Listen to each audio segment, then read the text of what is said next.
रामलाल बहुत गरीब था, रिक्शा चलाया करता था। सुबह से शाम तक रिक्शा चलाता, फिर भी उसके हाथ बस 2 पैसे ही आते। एक दिन रामलाल ने रात में भी रिक्शा चलाने की सोची। आधी रात के वक्त जब रामलाल घर की तरफ जा रहा था कि तभी उसे सड़क किनारे घूंघट ओढ़े हुए औरत दिखाई देती है। मुझे मेरे घर तक छोड़ दोगे तो आपकी बड़ी मेहरबानी हो। बेटी, इसमें मेहरबानी की क्या बात है।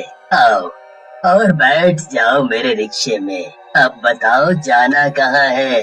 तुम बस चलते रहो, आगे मैं रास्ता बताती रहूंगी।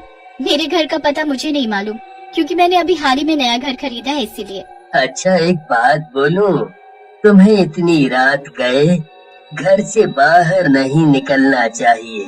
आजकल का माहौल वैसे भी बहुत खराब है। तभी रिक्शे में बैठी औरत को गुस्सा आता है। तुम्हें मैंने घर छोड़ने को बोला था, ना कि मुझसे सवाल जवाब करने के लिए। ये लो तुम्हारे पैसे, आगे मैं खुद चली जाऊंगी। अरे, मैं तो तुम्हारे भले के लिए ही बोल रहा था। अच्छा, अब मैं कुछ नहीं पूछूंगा। आओ बैठो, मैं छोड़ दूं तुम्हें तुम्हारे घर पर। वो औरत रामलाल की बात नहीं सुनती और अकेले ही चली जाती है आगे की ओर। भलाई का तो जमाना ही नहीं रहा आजकल। अरे, मैं तो इसलिए पूछ रहा था कि औरत जात है, अकेली सुनसान रास्ते पर है, तो ठीक ठाक उसके घर छोड़ दूं उसे। वो तो मैं था। अगर कोई चोर उचक्का होता और कोई ऊंच नीच हो जाती तो मुझे क्या, अब रात बहुत हो चुकी है, मुझे घर चलना होगा। रामलाल घर पहुंचता है और खा पी कर गहरी नींद में सो जाता है। तभी रामलाल को एक डरावना सपना आता है और घबराहट के मारे उसकी नींद टूट जाती है। क्या हुआ जी, आप सोते सोते उठ क्यों गए? क्या बात है? कुछ नहीं, तुम सो जाओ, सुबह जल्दी भी उठना है फिर। रामलाल पत्नी को कुछ नहीं बताता सपने के बारे में। सुबह सुबह रामलाल फिर से निकल पड़ता है अपना रिक्शा लेकर। फिर वही सुबह से शाम और शाम से रात हो जाती है। रामलाल रात के वक्त अपने घर की ओर जा रहा होता है कि उसे फिर से उसी जगह वही औरत खड़ी दिखाई देती है। रामलाल उसे देखकर चौंक जाता है। जल्दी चलो, और कहाँ जाना है ये भी मैं तुम्हें बता दूंगी रास्ते में। चलो अब। मैंने कल भी तुम्हें यहीं देखा था। बेटी, तुम इतनी रात में यहाँ किस लिए आती हो? आखिर इतना क्या जरूरी काम हो सकता है जो तुम्हें रात को ही घर से निकलना होता है? अपना मुंह बंद करो और सीधे रिक्शा चलाओ। मुझे बस वहीं आगे मोड़ पर छोड़ दो, मेरा घर बस वहीं है। रामलाल उस औरत को चुपचाप वहीं छोड़ देता है और अपने घर चला आता है। आज वो सारी बात अपनी पत्नी को बताता है। आपने अभी जो कुछ बताया मुझे, क्या वाकई वो सच है? अच्छा ये बताओ, वो दिखने में कैसी है? अरे हाँ, मैं तुम्हें ये तो बताना भूल ही गया कि उस औरत ने अपना चेहरा ढका हुआ था पल्लू से। मैंने ना तो उस दिन देखा उसका चेहरा और ना ही कल रात को। कहीं वो कोई चुड़ैल वुड़ैल तो नहीं? चुड़ैलें अक्सर रात को निकलती हैं अपने शिकार के लिए। रामलाल और उसकी पत्नी काफी देर रात तक उसी औरत की चर्चा करते हैं और फिर सो जाते हैं। रामलाल रोज रात को निकलता रिक्शा चलाने और वो औरत रोज उसे दिखाई देती उसी रास्ते पर। ऐसा ही कई रातों तक चलता रहा। आखिर ये माजरा क्या है? मेरी तो कुछ समझ नहीं आ रहा।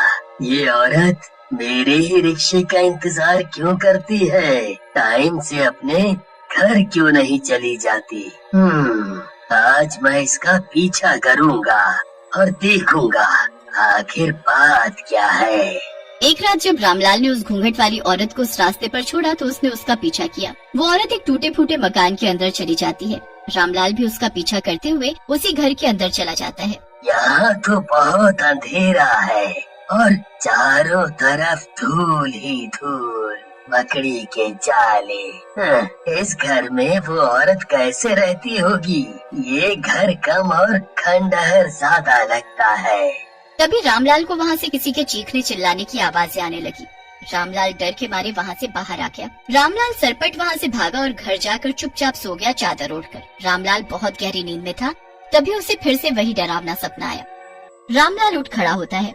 उसकी पत्नी भी जाग जाती है। क्या हुआ जी, आजकल आप ठीक से सोते नहीं, आखिर क्या बात है? आजकल आप कुछ ज्यादा ही काम करने लगे हैं ना? बस थकावट में ऐसा हो जाता है। रामलाल उस रात वाली बात के बारे में शोभा को कुछ नहीं बताता।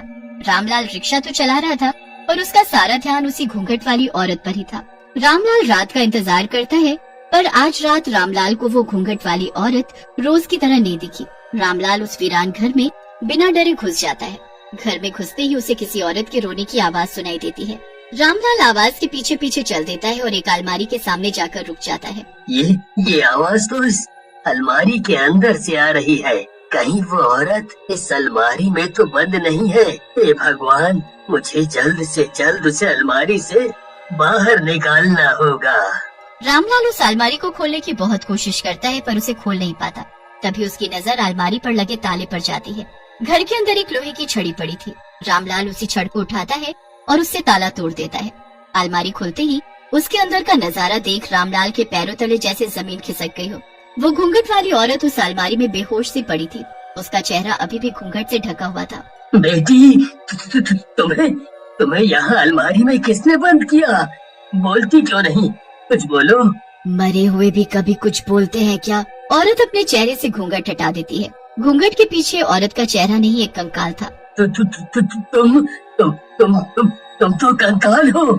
इसका मतलब इतने दिनों से मैं एक कंकाल को अपने रिक्शे में बैठाता रहा। मुझे जल्दी निकलना होगा यहाँ से, जल्दी निकलना होगा। रुको, कहीं जाने की जरूरत नहीं। मैं तुम्हें कोई नुकसान नहीं पहुँचाऊंगी। ये कंकाल नहीं, भूत है। और ये भूत मुझे मार कर खा जाएगा। अरे कोई है क्या? मुझे बचाओ, अरे मुझे बचाओ।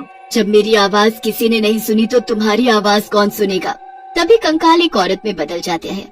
रामलाल बिल्कुल शांत हो जाता है और उसे गहरी निगाहों से देखने लगता है। फिर उसके सिर पर हाथ रखकर बोलता है, बेटी, क्या बात है? मुझे बताओ अपना दुख। तुम्हारे साथ आखिर ऐसा क्या हुआ जो तुम्हारी हालत ऐसी हो गई?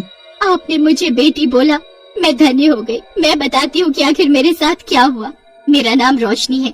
एक दिन मैं अपने घर की तरफ जा रही थी, तभी एक लड़का नितेश मेरे पास आया और बोला, क्या तुम सच में मुझे इतना प्यार करते हो? मैं तुमसे बहुत प्यार करता हूँ। क्या तुम मुझसे शादी करोगी? क्या तुम सच में मुझे इतना प्यार करते हो कि मेरे लिए अपनी जान भी दे सकते हो? नितेश का बेपनाह प्यार देखकर रोशनी शादी के लिए हाँ बोल देती है। रोशनी के माँ बाप रोशनी से बहुत प्यार करते थे, इसलिए वो भी इस शादी के लिए मान जाते हैं। रोशनी नितेश से शादी कर लेती है। नितेश बिल्कुल अकेला था। उसके पिता, भाई बहन कोई नहीं था। नितेश रोशनी से शादी करके उसे अपने घर ले आता है। तुम्हारा घर थोड़ा छोटा है पर है बहुत अच्छा। अच्छा, इस घर में एक भी अलमारी नहीं दिख रही, तो मैं अपने सारे कपड़े कहाँ रखूंगी? नितेश रोशनी के लिए अगले दिन ही नई अलमारी खरीद लाता है। रोशनी अपने सभी कपड़े और जेवर उस अलमारी में लगा देती है। एक रात सोते सोते अचानक रोशनी की आँख खुल जाती है। नितेश को अपने पास न देखकर वो बहुत घबरा जाती है। बाहर जाकर देखती है तो नितेश फोन पर किसी से बात कर रहा होता है। देखो, जैसा मैं चाहता था बिल्कुल वैसा ही हो रहा है। इसलिए अब बस कुछ दिनों की बात और है, फिर तुम मेरी बाहों में होगी, यहाँ मेरे पास। नितेश की बात सुनकर रोशनी घबरा जाती है। घबराहट के मारे उसके पास रखा फूलदान उससे गिर जाता है। हाँ, मैंने सब सुना। इससे तो यही लगता है कि तुम मुझसे नहीं किसी और से प्यार करते हो। तुमने मुझे धोखा दिया। तुमने मुझसे शादी सिर्फ मेरी दौलत के लिए किया। तुमने मुझे धोखा दिया है। मैं तुम्हें जेल भेजूंगी। नितेश रोशनी का हाथ पकड़कर उसे अलमारी की ओर ले जाता है और उस अलमारी में बंद कर उस पर ताला लगा देता है। सांस घुटने की वजह से रोशनी मर जाती है। बस उसके बाद से आज तक मेरी आत्मा भटक रही है। मैंने कितने लोगों से मदद मांगी पर सभी डर कर भाग गए। एक तुम थे जो हिम्मत करके इस घर में आए और मुझे इस अलमारी के अंदर से आजाद किया। बेटी, तुम्हारे साथ बहुत बहुत बुरा हुआ, पर तुम्हें मुक्ति अभी नहीं मिली। मुक्ति तुम्हें तब मिलेगी जब वो नितेश जेल जाएगा। रामलाल पुलिस को बुलाकर सारे सबूत दिखाकर नीलेश को गिरफ्तार करा देता है और रोशनी के कंकाल का पूरे विधि विधान के साथ अंतिम संस्कार कर देता है।